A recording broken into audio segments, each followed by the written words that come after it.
भीड़-भाड़ से अलग होकर जब भी कोई इंसान अपने साथ अकेले में समय बिताता है, तभी उसके दिमाग में कई प्रकार की चिंताएं जन्म लेने लगती हैं। मनुष्य ज्यादातर समय नकारात्मक ही सोचता है। अपने लक्ष्य को कैसे प्राप्त किया जाए, ये सोचने की जगह वो ये सोचता है कि अगर लक्ष्य पूरा नहीं हुआ तो मैं क्या करूंगा। अगर पूरी बुद्धिमानी और सजगता के साथ इस डर को समझा जाए तो यही डर इंसान के पतन का कारण बनता है। ऐसा मनुष्य जो खुद पर संजय करता है, खुद पर संदेह करता है, भला वो कैसे सफल हो सकता है। लेकिन बुद्धिमानी से अगर इस डर का उपयोग किया जाए तो यही डर उसकी सबसे बड़ी ताकत बन सकता है। काश केवल एक बार उसने खुद पर विश्वास किया होता, तो उसे मालूम होता कि उसके डर में ही उसकी ताकत का रहस्य छुपा हुआ है। ये कहकर सन्यासी चुप हो गया और चुपचाप अपने कदमों पर ध्यान लगाते हुए जंगली घास पे से आगे बढ़ने लगा। संध्या का समय था। सन्यासी और एक लकड़हारा जंगल में से होकर गांव की तरफ निकल रहे थे। सन्यासी के ये शब्द लकड़हारे को कुछ समझ में नहीं आए। वो सोच रहा था कि डर में ताकत कैसे हो सकती है। डर तो आदमी को कमजोर बनाता है। अपने मन की उत्सुकता को जब वह काबू नहीं कर सका तो उसने सन्यासी से पूछा कि महात्मा, आप ये क्या कह रहे हैं कि डर में ताकत होती है? डर तो आदमी को कमजोर बनाता है। लकड़हारा अपनी बात पूरी कर पाता उससे पहले ही उसे एक शेर की दहाड़ सुनाई दी। शेर की गर्जन सुनकर लकड़हारे का रोम रोम कांप गया। उसके कान खड़े हो गए। जंगल से आती एक एक आहट उसे साफ सुनाई दे रही थी। उसके कदम वहीं पर जम गए थे। उसे पता था कि थोड़ी सी हरकत उसकी जान जोखिम में डाल सकती है। उसका दिल तेजी के साथ धड़क रहा था, लेकिन फिर भी वो अपनी सांसों पर काबू पाने का प्रयास कर रहा था। कुछ देर बाद जब खतरा टल गया तब सन्यासी ने कहना शुरू किया। सन्यासी ने कहा कि अभी जब तुम डरे हुए थे तो जंगल से आ रही छोटी से छोटी आहट पर भी तुम्हारा ध्यान लगा हुआ था। तो इस प्रकार अपने मन के डर के कारण तुम होश में आ पाए, तुम पूरा ध्यान लगा पाए। इससे पहले जब तक तुम्हें शेर की दहाड़ सुनाई नहीं दी थी तब तक तुम अपने विचारों में खोए हुए थे। लेकिन जैसे ही तुम्हें शेर की दहाड़ सुनाई दी वैसे ही तुम्हारे सारे विचार गायब हो गए। यदि तुम्हें अभी शेर से बचकर भागना होता या फिर उससे लड़ना होता तो तुम्हें अपने शरीर की वो क्षमता देखने को मिलती जो आज तक तुमने खुद भी महसूस नहीं की होगी। जब कोई कुत्ता तुम्हारे पीछे दौड़ता है उस समय तुम्हारी जो रफ्तार होती है वो तुम्हारी आम जिंदगी से कहीं ज्यादा होती है। ये ताकत या कहें कि हमारे शरीर की क्षमता तभी देखने को मिलती है जब हमारा मन डर में होता है। किसी डरावनी परिस्थिति में हमारा दिमाग और हमारा शरीर अपने उच्चतम श्रेणी में काम करता है। जो काम आम जिंदगी में नहीं कर पाते वो तुम्हें डरा कर कराया जा सकता है। जहाँ पर भी तुम्हें डर का एहसास होता है वहीं पर तुम्हारी इंद्रियां पूर्ण रूप से सक्रिय हो जाती है। तुम्हारे कानों की सुनने की क्षमता तेज हो जाती है, दृष्टि एकटक हो जाती है और जैसे जैसे वो डर खत्म होता है वैसे वैसे तुम सुप्त अवस्था में चले जाते हो। सन्यासी ने लकड़हारे से कहना जारी रखा कि परीक्षा से एक दिन पहले जो याद करने की तुम्हारी गति होती है वो साधारण याद करने की गति से कहीं तेज होती है। सिर्फ एक बार याद किया हुआ तुम्हें परीक्षा के समय याद रह जाता है और तुम जानते हो कि ये सब परीक्षा के डर से ही होता है। इसीलिए डर को दूर करने की जगह इंसान को ये सोचना चाहिए कि वो अपने डर को ताकत कैसे बना सकता है। जिस प्रकार सुख और दुख, प्रकाश और अंधेरा एक ही सिक्के के दो पहलू होते हैं, उसी प्रकार डर और ताकत भी एक ही सिक्के के दो पहलू होते हैं। जिस प्रकार रोशनी के बिना अंधेरा पूर्ण नहीं होता, सुख के बिना दुख पूर्ण नहीं होता, उसी प्रकार डर के बिना ताकत का भी कोई महत्व नहीं है। लकड़हारा सन्यासी के ज्ञान से बहुत प्रभावित हुआ। उनके चरणों में नतमस्तक हो गया और उनसे पूछा कि महात्मा, अंधेरे को तो दिया जलाकर रोशनी से भरा जा सकता है, लेकिन अपने डर को ताकत में कैसे बदलें, इसके लिए कोई उपाय बताएं। इस पर सन्यासी ने कहा कि डर दो प्रकार के होते हैं।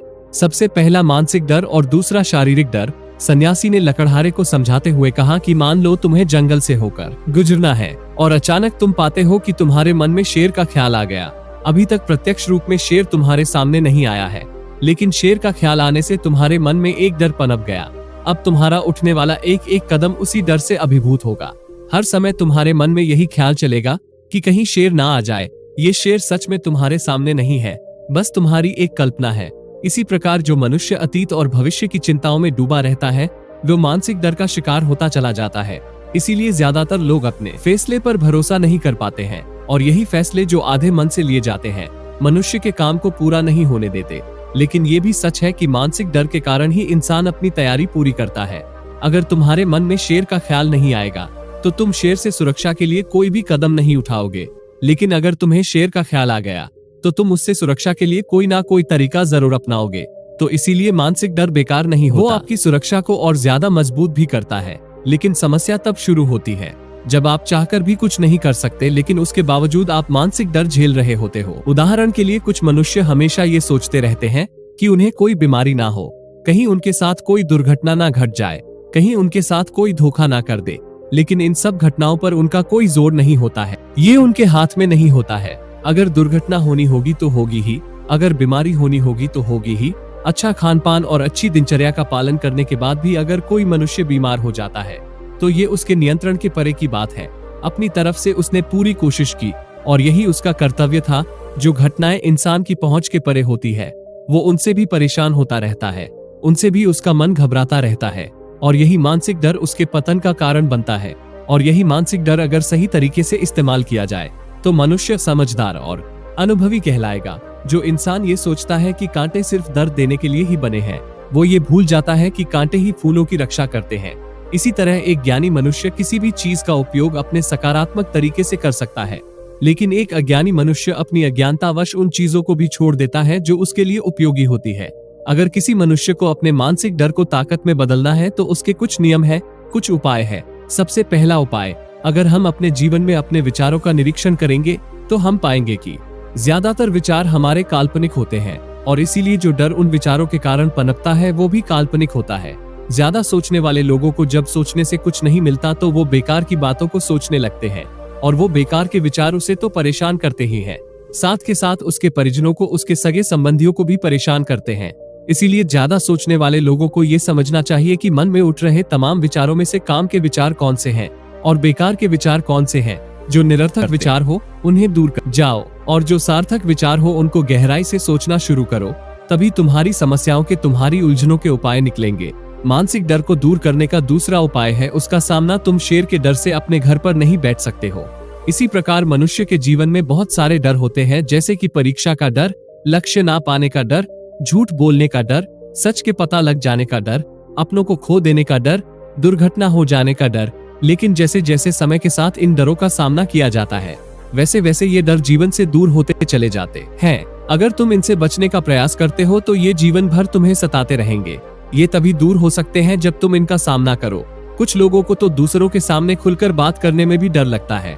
ऐसे लोगों को अनजान लोगों से बात करनी चाहिए। जितना ही वो लोगों से बात करेंगे उतना ही उनके मन का डर दूर हो जाएगा। मानसिक डर को ताकत में बदलने का तीसरा उपाय है अपने डर को स्वीकार करना। बहुत से लोग अपने जीवन में अपने डर को स्वीकार ही नहीं कर पाते। अगर आप उनसे पूछेंगे कि उन्हें किस चीज से डर लगता है तो वो साफ इनकार कर देंगे कि उन्हें किसी चीज से कोई डर नहीं लगता। लेकिन दूसरों की नजरों में ऊंचा उठने के लिए ये झूठ उन्हें बहुत महंगा पड़ता है। इसीलिए समझदारी इसी में है कि अपने डर को स्वीकार कर लिया जाए।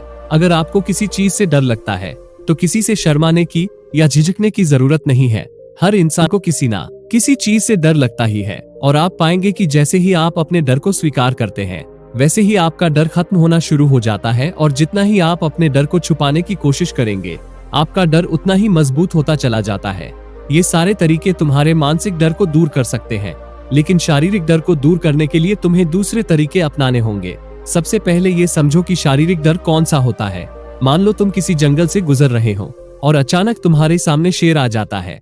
तुमने पहले नहीं सोचा था शेर तुम्हारे सामने आ सकता है, लेकिन जब वो तुम्हारे सामने आता है तो तुम्हारी सांसें अटक जाती हैं, दिमाग काम करना बंद कर देता है और तुम्हारा दिल तेजी के साथ धड़कने लगता है। तो इसीलिए जब बिन सोची बात हमारे साथ घटित होती है तो हमारा शरीर उस डर को महसूस कर पाता है और वही शारीरिक डर कहलाता है। ऐसे समय में शारीरिक डर को दूर करने के कुछ उपाय हैं, कुछ तरीके हैं। सबसे पहला उपाय तो यही है कि अपने ऊपर संयम रखें। जब किसी मनुष्य के साथ बिन सोची बात घटती है तो सबसे पहले उसका संयम टूट जाता है और संयम टूटने के साथ उसका मस्तिष्क काम करना बंद कर देता है, क्योंकि हमारा शरीर उसी तरह काम करेगा जिस तरह हमारा मस्तिष्क उसे निर्देश देगा। अगर मस्तिष्क की सोचने समझने की शक्ति खत्म हो गई तो हमारा शरीर भी शिथिल हो जाता है। तो इसीलिए अगर कठिन समय में मनुष्य अपने ऊपर संयम रखता है तो उसका मस्तिष्क सही तरीके से काम करता है। यहाँ पर दूसरा उपाय समझने का यह है कि जीवन में कुछ भी घटित हो सकता है। जीवन बड़ा चमत्कारिक होता है, वो हमारी सोच के हिसाब से चलता, बल्कि उसमें कुछ भी हो सकता है और यही जीवन की खूबसूरती होती है। अगर आपको आज ही पता चल जाए कि आने वाले 10 साल तक आप क्या कर पाएंगे तो आपकी जीवन में से रुचि खत्म हो जाएगी। लेकिन अगर जीवन एक रहस्यमय किताब की तरह बना रहेगा तो आप अपने जीवन से कभी नहीं थकेंगे। आपका जीवन आपको आश्चर्यचकित करता रहेगा। इसीलिए ये समझो कि जीवन में कुछ भी घटित हो सकता है। सन्यासी ने अपनी बात खत्म करते हुए कहा कि इन तरीकों से तुम अपने मानसिक और शारीरिक डर को दूर कर सकते हो और आनंद से भरा हुआ जीवन जी सकते हो। तो दोस्तों, कैसी लगी ये कहानी आपको कमेंट सेक्शन में कमेंट करके जरूर बताना।